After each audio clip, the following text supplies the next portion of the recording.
guys, welcome back to the Lunchtime Vlogs. Today we are doing 10 steps to setting boundaries.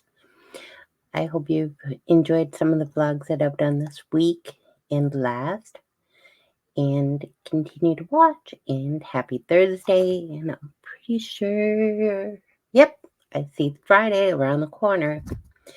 And tomorrow's vlog's going to be a little bit just of a laid back, get to know you kind of vlog, answering 20 common questions. So I hope you'll enjoy that. It's something a little different going into the weekend. On Sunday, I do have a paranormal, a cemetery want explore. This one I did was in Bartow, Florida, when I was down. So I hope you'll enjoy that. That'll drop on Sunday at 10 a.m. So getting into it, today it's going to be, again, the 10 steps of setting healthy boundaries. And these will apply hopefully to personal and professional life, and something that gives you a little bit of edge and a little bit of peace of mind when they're set. So setting the boundaries doesn't come easily or naturally to a lot of us. But I've learned to set healthy boundaries, and I'm going to hopefully share some of the 10 tips that I found very helpful when I was setting mine. And boy, does it make a difference. So, kind of a good example with having boundaries is if you're working 9 to 5 or whatnot, and you have a boss that likes to have you work late, and setting your professional boundaries and simply telling them that you cannot do it. And having a personal policy of not letting people push those boundaries. So, with that said, step number, I hate calling them steps. How do we want to, how about building boundaries? I like that better than guidelines. I mean, I think the best way is to clearly identify the boundaries. And when I say that, I mean get really clear with yourself about what the boundary is that you need to set. Are you, how do I want to, when you're setting a boundary, clearly, if you're not clear on your boundaries for yourself, nobody else is going to. So, make sure they're strong beliefs for yourself in believing that this is what works good for you. A wishy-washy boundary is not effective, and spending a lot of time figuring out what you need before taking action. So, yeah, definitely find your boundary and make sure it's clear to you before you're setting them. And understand why you need those boundaries.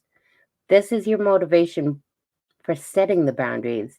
If you don't have a compelling reason, why are you going to follow through with setting a boundary that's outside of your comfort zone? So, understanding why you want those boundaries is just as important as clearly identifying them to yourself before you set them. And don't be afraid. Be straightforward about it. You don't have to be cryptic or purposely vague thinking you're going to spare someone's feelings or avoid a conflict. The kindest and most successful approach is to be direct. Say what you mean and mean what you say. So if somebody is trying to push that boundary, by all means, don't be afraid to say, hey, I set the boundary. This is my boundaries, and they're set for a reason, and I'm not going to let you cross over those.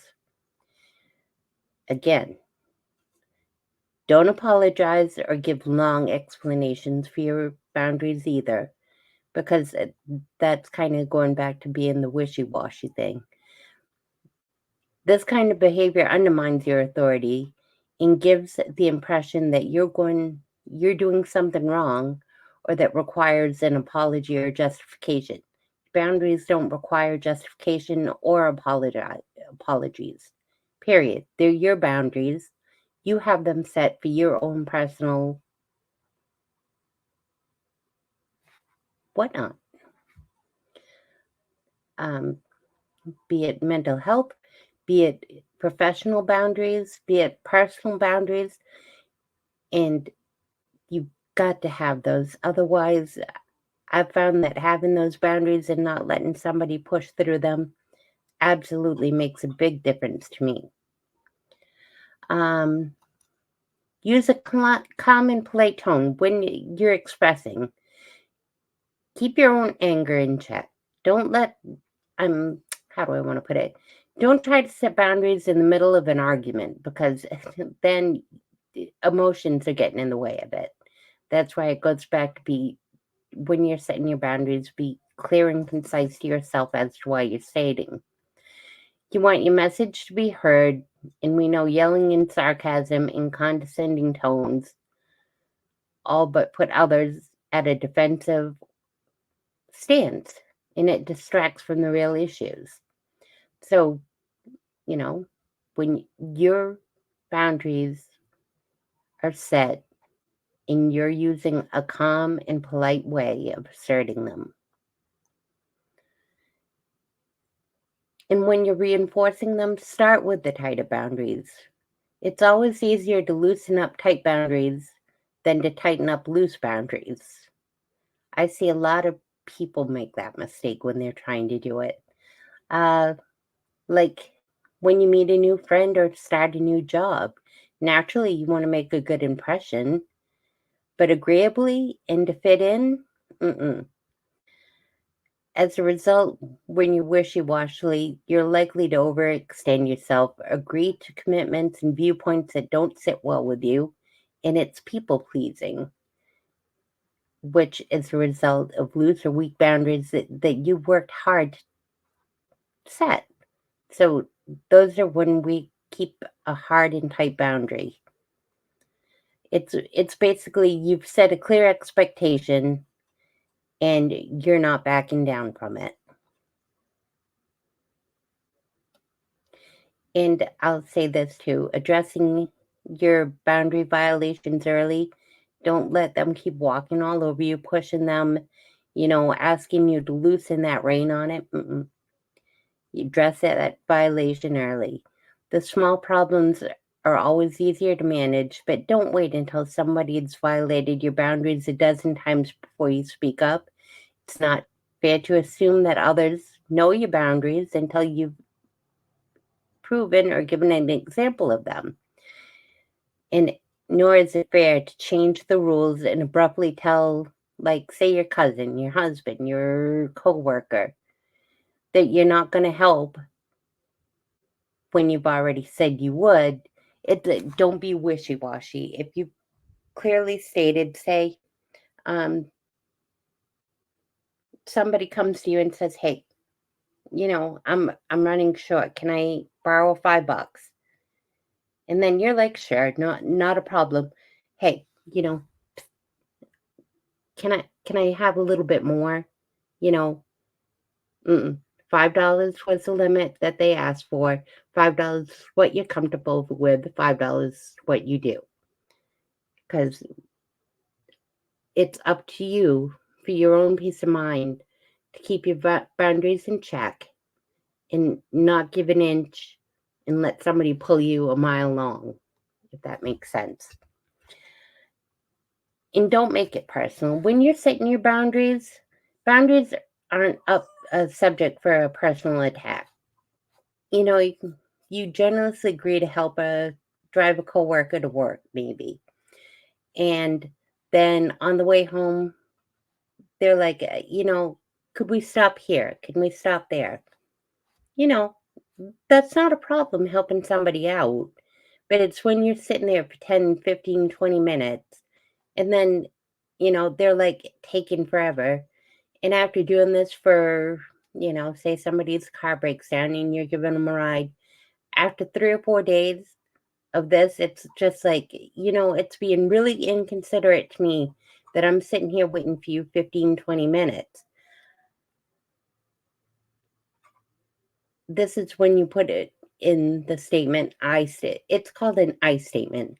I can't keep doing this. I have places to be also after work, and I need you to respect my time as well as, even if they're helping you out or you're helping them out, but you're 10 or 15 minutes here, there, and everywhere else, and it's every day.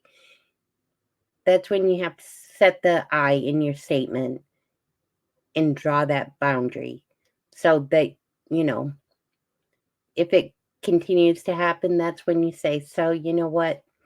I really wish I could help you, but we're going to have to end the ride share because it's cutting into my time.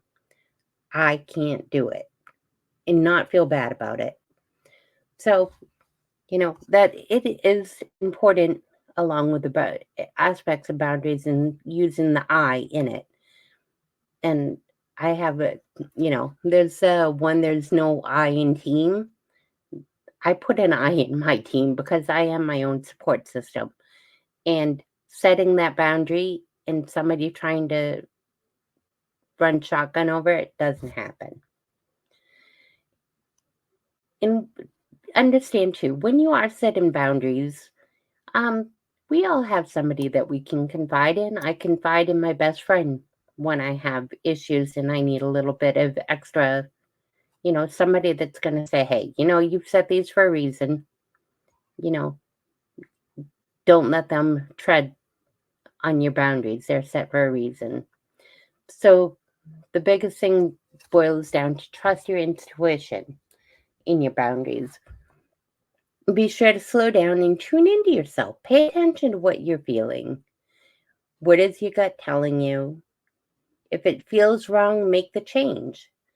I mean, following some of the suggestions, I hope they will help. And remember that healthy boundaries are not only good for you, but they're also good for everyone around you. So hopefully you've enjoyed the boundaries and whatnot.